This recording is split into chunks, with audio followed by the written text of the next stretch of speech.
Start करते हैं class 6 geography chapter 2 से globe latitudes and longitudes. In the previous chapter, you have read that our planet Earth is not a sphere. It is slightly flattened at the north and the south poles and bulge in the middle. यानी कि जो हमारा planet है वो exactly sphere नहीं है. ठीक है, हमने पुराने चैप्टर में यही पढ़ा है, पहले चैप्टर में, कि it's not exactly sphere. ये थोड़ा सा flattened है, यानी इधर नॉर्थ पोल और अगर आप साउथ पोल की साइड देखो, ये नॉर्थ पोल हो गया, ये साउथ पोल हो गया, यहाँ पे ये थोड़ा सा फ्लैटर्ड है और बीच में बल्जी है, बीच में इसका मोस्ट ऑफ द वेट है. ठीक है. Now you may look at a globe carefully in your classroom to get an idea. आप अपने ग्लोब को अच्छे से देख सकते हो आइडिया लेने के लिए. Globe is a true model miniature form of the अर्थ. जो ग्लोब है वो एक्चुअली एक मिनिएचर फॉर्म है अर्थ की. Globe may be varying size and type, big ones which can not be carried easily, small pocket globes and globe like balloons which can be inflated and are handy and carried with ease. देखो, globe क्या होता है? हमारी अर्थ का एक miniature form है, छोटी सी form है जो हमारी अर्थ को रिप्रेजेंट करता है. ठीक है. इसका साइज़ अलग अलग हो सकता है और अलग अलग टाइप भी हो सकता है. जैसे कि कुछ बड़े होते हैं, कुछ क्या होते हैं जिनको आप इजीली कैरी नहीं कर सकते, कुछ बहुत छोटे पॉकेट के ग्लोब्स होते हैं जिनको पॉकेट में रख सकते हो, कुछ बलून टाइप के ग्लोब्स होते हैं जिनमें आप हवा भर सकते हो और इजीली उनको कहीं भी कैरी कर सकते हो. The globe is not fixed. जो ग्लोब है वो फिक्स्ड नहीं है. It can be rotated the same way as a top spin और a potter's wheel is rotated.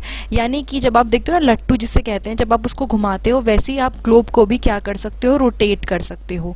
On the globe countries, continents and ocean are shown in their correct sizes. Globe की quality क्या होती है? उसके ऊपर countries आप देख सकते हो, कॉन्टिनेंट्स देख सकते हो और ओशन देख सकते हो अलग अलग साइज के. It is difficult to describe the location of a point on a sphere like the earth. यानी कि आप एग्जैक्टली लोकेशन डिस्क्राइब नहीं कर सकते कौन से पॉइंट पे होगी एक अर्थ जैसे स्फेयर में. तो अब क्वेश्चन उठता है आप कैसे दिखाओगे? We need certain point of reference and line to find out the location of places. आप एग्जैक्टली नहीं बोल सकते कि यहाँ पे वो चीज़ है, यहाँ पे वो चीज़ है, क्योंकि मिक्स होते हैं. तो उसके लिए आप कैसे किसी भी जगह की एग्जैक्ट लोकेशन बता पाओगे? तो इसने क्या बोला है कि we need certain point of references and lines to find out the location of places. कुछ सर्टेन ऐसे पॉइंट्स होते हैं, कुछ ऐसी लाइंस होती हैं जिससे आप लोकेशन का पता लगा पाओ. You will notice that a needle is fix through the globe in a tilted manner. आप नोटिस करोगे कि एक नीडल फिक्स होती है किसमें? ग्लोब में, जो होती है टिल्टेड मैनर में. ये जो आप देख रहे हो ना टेढ़ी तरह से जो फिक्स है, जिसको हम बोलते हैं एक्सिस. मैं इसको दोबारा हाईलाइट कर देती हूँ ताकि आपको समझ में आ जाए.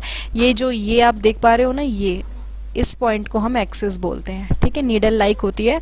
2 point on the globe through which the needle passes are 2 poles. यानी वो दो पॉइंट जहाँ से नीडल पास करती है वो होती है नॉर्थ पोल और south pole. The globe can be moved around this needle from west to east just as the earth move. यानी कि जो आपकी ग्लोब है वो मूव हो सकती है इस नीडल के अराउंड. समझ लीजिए ये नीडल ऐसी की ऐसी रहती है और ये ग्लोब उसके आसपास मूव करता है. तो इसने क्या बोला कि ग्लोब को आप मूव कर सकते हो around this needle from west to east. कहाँ से? वेस्ट से ईस्ट की तरफ. Just as the earth move, जैसे एक्चुअली अर्थ मूव करती है वैसे आप इसको मूव कर सकते हो. But remember there is a major difference. The real earth has no such needle. आपके ग्लोब में तो आपको नीडल दिखता है बट एक्चुअली में ऐसा कोई नीडल नहीं होता. The real earth has no such needle. It moves around its axis which is an imaginary line. जो यहाँ पे हम एक्सिस बनाते हैं ना नीडल के थ्रू, वो एक्चुअली इमेजिनरी है, वो असली में नहीं है. अर्थ अपने आप ही उसके आसपास घूमती है. Another imaginary line running on the globe divides it into 2 equal part. एक और imaginary line हम मान के चलते हैं जो ग्लोब से पास होती है और वो इसको 2 इक्वल पार्ट्स में डिवाइड करती है. इस लाइन को हम क्या बोलते हैं? We call it equator. The northern half of the earth is known as the northern hemisphere. मैं इसको भी बता देती हूँ क्या मतलब निकल रहा है. जो ऊपर वाला हाफ पॉइंट होता है उसको हम बोलते हैं नॉर्थन हेमिस्फेयर और जो नीचे वाला पार्ट होता है उसको हम बोलते हैं साउथर्न हेमिस्फेयर या सदर्न हेमिस्फेयर. तो 2 पार्ट कौन से हो गए? Northern hemisphere and southern hemisphere. Northern मतलब अगर इक्वेटर यहाँ से जा रही है, मैं इसके ऊपर ही दिखा देती हूँ. इक्वेटर यहाँ से पास हो रही है बीच में से, तो इस वाले को आप बोलोगे एन नॉर्दर्न हेमिस्फेयर, इस वाले को आप बोलोगे सदर्न हेमिस्फेयर. ठीक है. They are both equal halves. एक और क्या बात है इसके बारे में कि दोनों बिल्कुल इक्वल होते हैं. Therefore, the equator is an imaginary circular line is a very important reference point to located places on the earth. तो इक्वेटर काफ़ी इंपॉर्टेंट लाइन है जो कई सारे पॉइंट्स को लोकेट करने में हेल्प करती है. All parallel circles from the equator up to the poles are called parallels of latitude. अब ध्यान से सुनिएगा ये पॉइंट. जितने भी पैरेलल सर्कल बनते हैं इक्वेटर से कहाँ तक, आपके पोल्स तक, यानी कि समझ लीजिए ये हो गया, ये है एक, ये है एक, ये है एक, जो भी ये सारे एक साथ सर्कल बनते हैं इनको हम बोलते हैं पैरेलल्स ऑफ लैटिट्यूड्स. ठीक है, लैटिट्यूड्स को हम मेजर करते हैं डिग्री में. We measured it in the degree. The equator represent the 0 degree latitude. अगर मैं इक्वेटर से स्टार्ट कर रही हूँ तो इक्वेटर क्या रिप्रेजेंट करता है, 0 डिग्री. देखो यहाँ पे वो 0 डिग्री रिप्रेजेंट कर रहा है. तो 20 डिग्री नॉर्थ मतलब इक्वेटर से थोड़ा यहाँ पे ऊपर, फिर उसके ऊपर 40 डिग्री नॉर्थ मतलब यहाँ पे, फिर 60 डिग्री नॉर्थ मतलब यहाँ पे, और फिर 80 डिग्री नॉर्थ. ठीक है, सेम वे नीचे भी होगा 20 degree south, 40 degree south, 60 degree south, और बीच में जो इक्वेटर है वो 0 डिग्री रिप्रेजेंट करता है. Since the distance from the equator to either of the pole is 1/4 of a circle around the earth, it will measure 1/4 of 360 degree, that is 90 degree.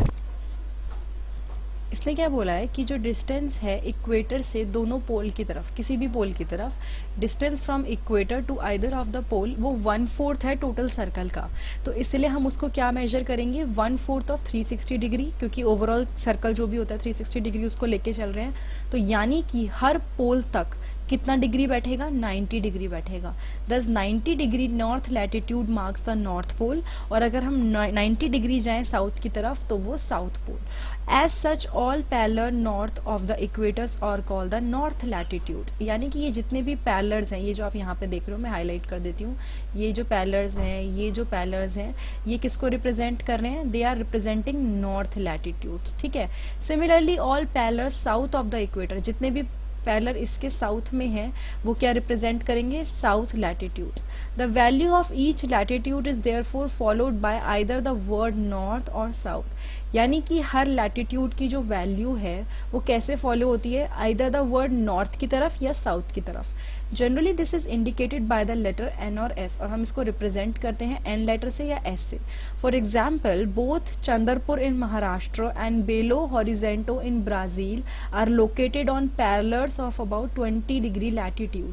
यानी ये दोनों लोकेशन किस पे प्रेजेंट हैं, 20 डिग्री, इस line पे कहीं प्रेजेंट होंगी, इसलिए उसको 20 डिग्री नॉर्थ बोल रहे हैं. ठीक है. But the former is 20 degree north of the equator and later is 20 degree south of it. Sorry, यहाँ पे एक चेंज मैं करूँगी कि दोनों प्रेजेंट 20 डिग्री पे हैं.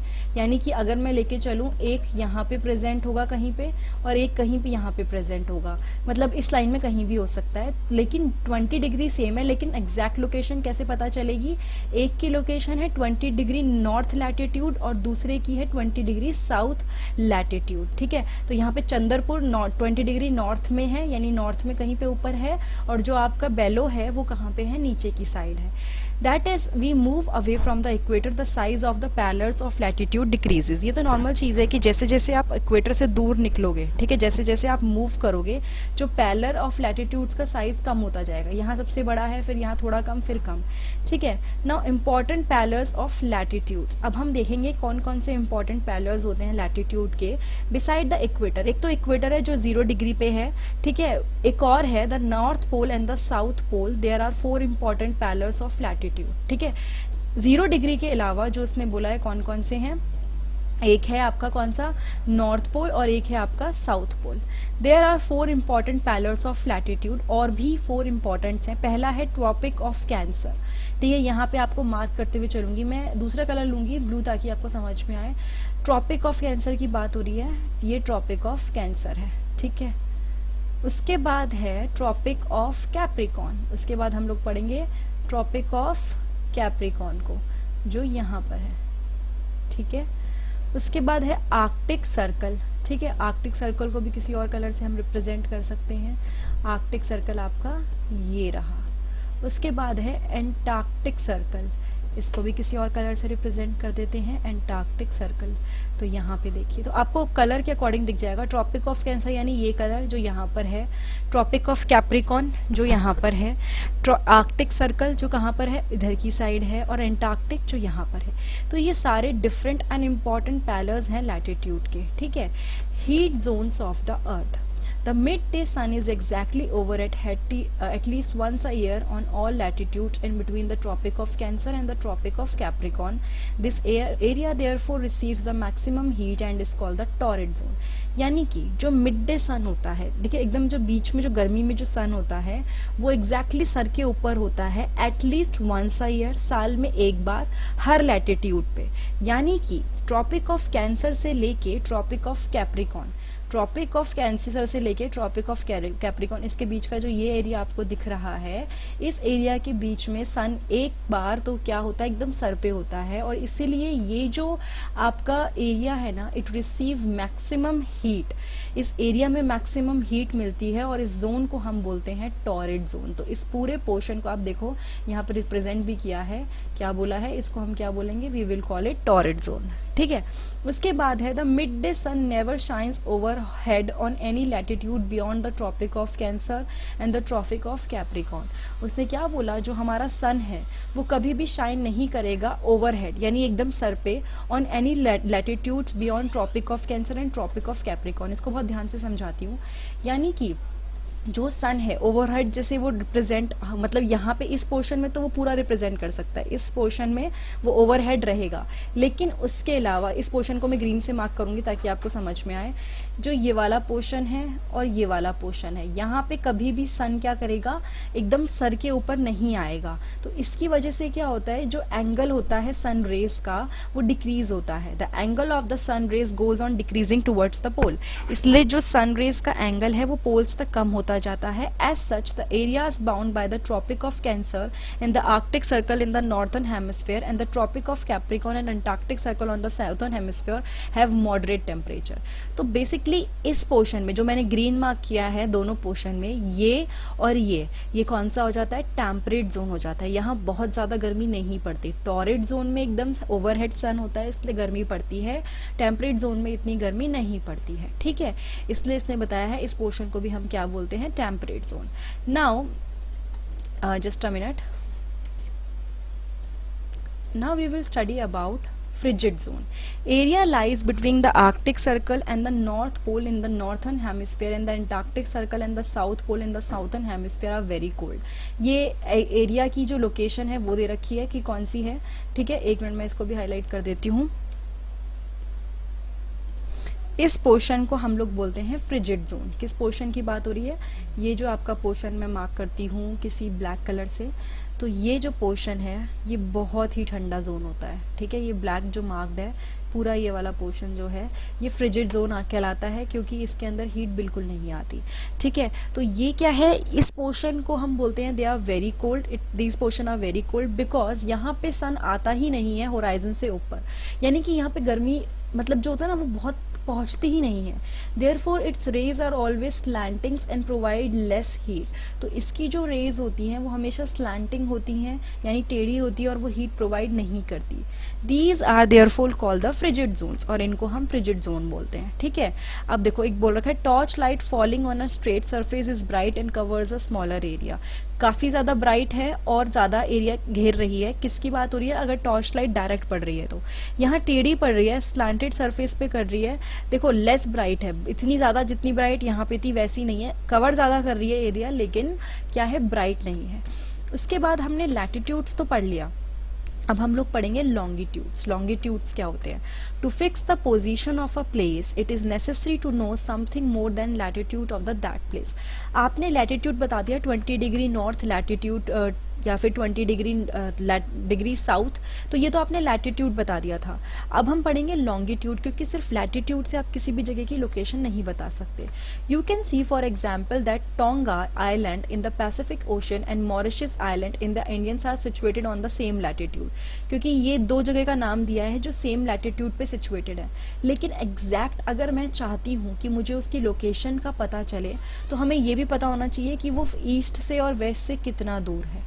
ठीक है, यानी कि कितना डिस्टेंस है। फॉर एग्जांपल हमने यहाँ पे तो देख लिया कि ये जो इधर देख लेते हैं कि यहाँ पे कहीं पे प्रेजेंट है। ठीक है, ऐसा हमने पता लगा लिया, यहाँ पे है और एक यहाँ पर कहीं पे है, लेकिन अब इसमें से वो कहीं भी हो सकती है और दोनों एग्जैक्ट कहाँ हैं, उसके लिए आपको क्या चाहिए, ऐसी लाइन्स भी चाहिए जिनको आप बोलते हो लैटिट्यूड्स।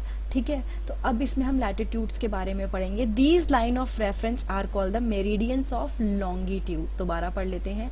इन लाइन को जो हम रेफरेंस के लिए यूज करते हैं क्या बोलते हैं? Meridians of longitude. And the distance between them are measured in degree of longitude. और जो उनके बीच की जो डिस्टेंस होती है उसको कैसे मेजर करोगे? डिग्री ऑफ लॉन्गिट्यूड से। Each degree is further divided into minutes and minute into seconds. और जो हर डिग्री है वो मिनट्स में डिवाइडेड है और मिनट सेकंड में डिवाइडेड है। They are semicircles and the distance between them decreases steadily polewards until it becomes zero at the poles। यहाँ पे भी ध्यान से देखिए, यहाँ पे डिस्टेंस है, लेकिन जब यहाँ पे आओगे पोल की तरफ आओगे, इधर की तरफ देख लेते हैं, जब इस जगह पे आओगे पोल की तरफ, तो ये जो डिस्टेंस बीच में इतनी ज़्यादा थी अब वो क्या हो गई? बिल्कुल ख़त्म हो गई। यानी यहाँ पे डिस्टेंस ज़्यादा है लेकिन यहाँ पे आते आते ख़त्म हो जाती है। उसके बाद है unlike parallels of latitudes all meridians are of equal length. इसने क्या बोला कि जैसे पैरेलल ऑफ लैटिट्यूड की बात करते हैं, दोबारा उसकी तरफ जाऊंगी मैं। ये जो पैरेलल थे सबकी लेंथ अलग थी, ये नीचे से बड़ा था फिर छोटा हुआ, ये पैरेलल की बात थी।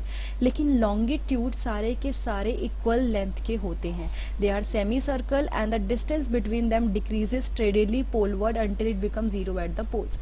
यानी कि ये क्या करते हैं? ये डिक्रीज होना शुरू कर देते हैं पोल्स तक जाते जाते, जहाँ पे सारे मेरिडियंस मिलते हैं। Unlike parallels of latitude are all meridians are of equal length. इनको मेरिडियंस भी बोल देते हैं लॉन्गिट्यूड्स को। ये क्या हो जाते हैं? कम हो जाते हैं लेंथ में। Thus it was difficult to number the meridians। इसीलिए मुश्किल था उसको नंबर देना, क्योंकि हमें पता है कि सेम लेंथ के हैं सारे। Hence all country decided that the count should begin from the meridian which passed through Greenwich where the British Royal Observatory is located। क्योंकि हर किसी की लेंथ क्या थी? सेम थी। तो ये मुश्किल था बताना कि एक्चुअली कितना क्या नंबर देना चाहिए। सबके सब सेम लेंथ के हैं, तो इन्होंने क्या दिया कि हर किसी का काउंट कहाँ से शुरू होगा? मेरिडियन से स्टार्ट होगा जो ग्रीनविच से पास करती है। ग्रीनविच है कहाँ पे? ब्रिटिश रॉयल ऑब्जर्वेटरी है जहाँ पे लोकेटेड। और इस मेरिडियन को हम बोलते हैं प्राइम मेरिडियन। इसको क्या बोलते हैं? ये देखो ध्यान से, इसको दिखा रखा है, ये है प्राइम मेरिडियन। ये जो ऊपर से नीचे तक जा रही है, इसको मैंने थोड़ा मतलब वो कर दिया है, बट ये एग्जैक्टली प्राइम मेरिडियन है। ठीक है। The prime meridian and 180 degree meridian divide the earth into 2 equal half. यानी कि अगर मैं प्राइम मेरिडियन की बात करूं और 180 डिग्री मेरिडियन की बात करूं तो वो क्या करते हैं? इक्वल हाफ में डिवाइड कर देते हैं। ठीक है, किसको? अर्थ को। Now the eastern hemisphere and western hemisphere दोनों, जैसे उसमें क्या हुआ था? नॉर्थर्न हेमिस्फीयर साउथर्न हेमिस्फीयर हुआ था, इसमें भी ईस्टर्न और वेस्टर्न डिवाइड हो जाते हैं। किसकी वजह से? प्राइम मेरिडियन की वजह से। Therefore the longitude of a place is followed by the letter E for the east. तो जैसे वहाँ पे नॉर्थ और साउथ के लिए एन और एस यूज हो रहा था, यहाँ पे ई यूज होगा ईस्ट के लिए, डब्ल्यू यूज होगा वेस्ट के लिए। It is however interesting to note that 180 degree east and 180 degree west meridian are on the same line. लेकिन एक चीज सोचने वाली है कि जो 180 डिग्री ईस्ट है और 180 डिग्री जो वेस्ट है वो सेम लाइन पे है। नाउ एक बहुत इंपॉर्टेंट पॉइंट बोला है। Now look at the grid of the parallel of latitudes and meridians of longitude on the globe. You can locate any point on the globe very easily. अगर आप ध्यान से देखोगे यहाँ पे कोई भी पॉइंट अगर आपको कोई बता दे कि 40 डिग्री नॉर्थ, और जैसे ये बोल दे कि अगर आप ईस्ट बोलते हैं तो इतना ईस्ट या फिर 40 डिग्री ईस्ट, तो आप आराम से उसकी लोकेशन बता पाओगे। ठीक है। You can locate any point on the globe very easily. उसकी हेल्प से आप क्या कर सकते हो? कोई भी पॉइंट को लोकेट कर सकते हो। For example Dhubri in Assam is situated at 26 degree north latitude and 90 degree east longitude. ये एक जगह का नाम दिया है। 26 डिग्री नॉर्थ यानी वो इधर ऊपर की तरफ कहीं होगा, और उसके बाद एग्जैक्ट लोकेशन है 90 डिग्री ईस्ट। तो क्या होगा? अगर आप उसको लैटिट्यूड से देखोगे तो आप उसको आराम से आइडेंटिफाई कर पाओगे। To understand this clearly draw equidistant vertical and horizontal line on the paper. देखो यहाँ पे ऐसे उसने एक रिप्रेजेंटेशन दे दिया है, ये देखिए, ये एक रिप्रेजेंटेशन दे दिया। Label the vertical rows with number and horizontal rows with letter. ये वर्टिकल थी, इसको उसने नंबर दे दिया 1 2 3 4, और हॉरिजॉन्टल को उसने ABCD दे दिया। Let vertical line represent east longitude and horizontal lines as north latitude। ये क्या है? जो नंबर्स हैं वर्टिकल लाइन से वो ईस्ट लॉन्गिट्यूड्स बता रहे हैं, और जो हॉरिजॉन्टल है वो नॉर्थ लैटिट्यूड्स बता रहे हैं। Now you will see that circle A is located on BN latitude and 1E longitude. यानी कि जो ये है, ये आपका जो सर्कल है वो कहाँ पे लोकेटेड है? B के कहाँ पे? नॉर्थ पे, and latitude and 1E longitude, यानी इसके 1 ईस्ट की तरफ और इधर, तो आप उसकी एग्जैक्ट लोकेशन बता पाओगे। इसी तरह आप बाकी सर्कल की लोकेशन भी आराम से बता दोगे। Now, एक important point है longitudes and time. The best means of measuring time is by the movement of Earth, the Moon and the planet. अगर आपको टाइम मेजर करना है कि ऐसा टाइम चल रहा है यानी कौन सा टाइम चल रहा है, तो उसका बेस्ट एग्जाम्पल है अर्थ की, मून की और प्लैनेट्स की लोकेशन और मूवमेंट के थ्रू आप पता लगाओ. The sun regularly rises and sets every day. Sun हर दिन उगता है और हर दिन सेट होता है. Naturally it is the best time keeper throughout the world. और उसके थ्रू आप पता लगा सकते हो कि टाइम क्या हो रहा है. Local time can be reckoned by the shadow cast by the sun which is the shortest at noon and longest at sunrise and sunset. जो आपकी शेडो होती है वो दिन में, ठीक है, सबसे कम होती है. जैसे कि दिन में सर एकदम सर के ऊपर आपके सन होता है तो आपकी परछाई भी छोटी दिखती है, तो शेडो क्या होती है, छोटी दिखती है. लेकिन सनराइज के टाइम पे और सनसेट के टाइम पे आपकी शेडो बड़ी दिखती है. When the prime meridian of Greenwich has the sun at the highest point in the sky, all the places along this meridian will have midday और नून. देखो बहुत अच्छी बात बोली है, ये समझने की है. जब प्राइम मेरिडियन जो है ग्रीनविच की, उसमें जो सन होता है वो एकदम हाईएस्ट पॉइंट पे होता है, एकदम सर के ऊपर होता है. तो बाकी जगहों पे क्या होता है, मेरिडियन में क्या होगा, मिड डे होगा या नून होता है. As the earth rotate from west to east, अब जो हमारी अर्थ है वो वेस्ट से ईस्ट की तरफ रोटेट करती है. Those places east of Greenwich will be ahead of Greenwich time and those to the west will be behind it. यानी कि वो जगह जो ईस्ट है, मतलब ग्रीनविच के ईस्ट है, वो ग्रीनविच से आगे होंगी, और जो ग्रीनविच के वेस्ट हैं उसका टाइम ग्रीनविच से पीछे होगा. फिर से सुनिए, जो जगह ईस्ट हैं ग्रीनविच की, वो उनका टाइम ग्रीनविच से आगे होगा, और जो जगह वेस्ट हैं उनका टाइम ग्रीनविच से पीछे होगा. The rate of difference can be calculated as follows. अगर आपको डिफरेंस मेजर करना है, कैसे करना है, तो आप ऐसे करोगे. The earth rotate 360 degree in about 24 hours. Earth क्या करती है, 360 पूरा एक चक्कर ले लेती है 24 घंटे में. इसका मतलब है 15 डिग्री एन आवर या फिर 1 डिग्री इन 4 मिनट. यानी हर मिनट में 4 डिग्री, सॉरी हर 4 मिनट में 1 डिग्री और हर घंटे में 15 degree. Thus when it is 12 noon at Greenwich, तो अगर 12 बज रहे हैं कब, ग्रीनविच में, तो the time at 15 east of Greenwich, जो 15 डिग्री ईस्ट होगा ग्रीनविच के, वो क्या होगा, 15 into 4 60 minute, that is 1 hour ahead of Greenwich. हमने यहाँ भी पढ़ा था जो जगह ईस्ट है, फिर से मैं इसको मार्क कर देती हूँ, जो ईस्ट है ग्रीनविच के वो ज़्यादा आगे होगी उससे. तो हमने कैलकुलेट कैसे किया, जितना डिग्री आगे है उतना ही हमने उसको मल्टीप्लाई कर दिया, क्योंकि 1 डिग्री कितना होता है 4 मिनट में, तो 15 इंटू 4 60 मिनट, ताकि 1 hour ahead. But at 15 west, क्योंकि वेस्ट पीछे होता है, तो क्या होगा, वो पीछे रहेगा. Greenwich time by 1 hour, that is it will be 11 AM. Similarly at 180 degree it will be midnight when it is 12 noon at Greenwich. तो ये 180 में सीधे पूरे एक दिन का फ़र्क आ जा, एक दिन का नहीं, आधे दिन का फ़र्क आ जाता है कि रात के अगर 12 बज रहे हैं एक जगह पे, तो दूसरी जगह पे क्या बज रहे होंगे, दिन के 12 बज रहे होंगे. ठीक है, ये आपको थोड़ा समझना पड़ेगा यहाँ से देख के, प्लस इसके through. Now, at any place, a watch can be adjusted to read 12 o'clock when the sun is at the highest point in the sky. अगर आपको कहीं पे भी टाइम देखना है कि एग्जैक्ट कितना हो रहा है, तो 12 बजे दिन के आप कैसे कर सकते हो, जब एकदम सन आपके सर के ऊपर है, मतलब 12 बज रहे हैं. When it is mid day, यानी कि एकदम बीच का दिन है, जो टाइम शो होता है ऐसे वॉच में, वो क्या होता है, लोकल टाइम होता है उस जगह का. ठीक है, you can see that all the places on a given meridian of longitude have the same local time. यानी कि जो भी जगह हैं जो किसी मेरिडियन पे होती हैं और लॉन्गिट्यूड की, मेरिडियन ऑफ लॉन्गिट्यूड की, उनका लोकल टाइम सेम होता है. ठीक है, दोबारा बता देती हूँ. यानी कि अगर आपकी कोई भी, जस्ट अ मिनट, इस पे से जो भी पढ़ रही होंगी, फॉर एग्जांपल जो कंट्री यहाँ और यहाँ पढ़ रही है, जो प्लेस यहाँ और यहाँ पढ़ रही है, उनका लोकल टाइम सेम होगा. ठीक है, क्योंकि सन की रेस का फ़र्क पड़ता है इन चीज़ों पे. Why do we have standard time. अब हमारे पास एक स्टैंडर्ड टाइम क्यों होता है. The local time of places which are on different meridians are bound to differ. अगर अलग अलग मेरिडियन पे जगह है तो उनका जो टाइम होगा वो डिफरेंट होगा. For example, it will be difficult to prepare a time table for trains which crosses several longitudes. हमारे लिए मुश्किल होगा कि हम एक टाइम टेबल बनाएं ऐसी जगहों, क्योंकि देखो ट्रेन है, जैसे वो एक जगह से निकल रही है जहाँ पे अलग लॉन्गिट्यूड हो सकता है और दूसरी तरफ जा रही है जहाँ पे अलग लॉन्गिट्यूड हो सकता है. जैसे कि इंडिया में ले लेते हैं, there will be a difference of about 1 hour and 44 minute. 1 घंटा, ऑलमोस्ट 2 घंटे का फ़र्क पड़ जाता है, जो द्वारका जो गुजरात में है वहाँ पे और जो डिब्रूगढ़ असम में है वहाँ पे, दोनों के टाइम में 1 घंटा 45 मिनट का फ़र्क पड़ता है. तो हो सकता है किसी को वहाँ से वहाँ जाना हो, तो लोकल टाइम जो होगा वो क्या होता है, सेम होना चाहिए, ताकि दोनों जगह पे क्या हो, आपको पता रहे कि हाँ यहाँ इतने ही बज रहे हैं। पता चले गुजरात से आप 4 बजे निकले और डिब्रूगढ़ में तभी 4 ही बज रहे हैं, इसीलिए we need a standard time. It is therefore necessary to adopt the local time of some central meridian of a country as the standard time for the country. इसलिए जो भी वहाँ पे उस टाइम जो मेरिडियन वहाँ से पास हो रही है, आप उसका एक टाइम अडॉप्ट कर लो। In India the longitude of 82.5 E, दोबारा इसको हाईलाइट कर देती हूँ, इंपॉर्टेंट है, इंडिया में इसको हम स्टैंडर्ड मेरिडियन मानते हैं, ठीक है। जो 82.5 डिग्री ईस्ट पे जो है उसको हम क्या मानते हैं, standard meridian. The local time at this meridian is taken as the standard time for the whole country.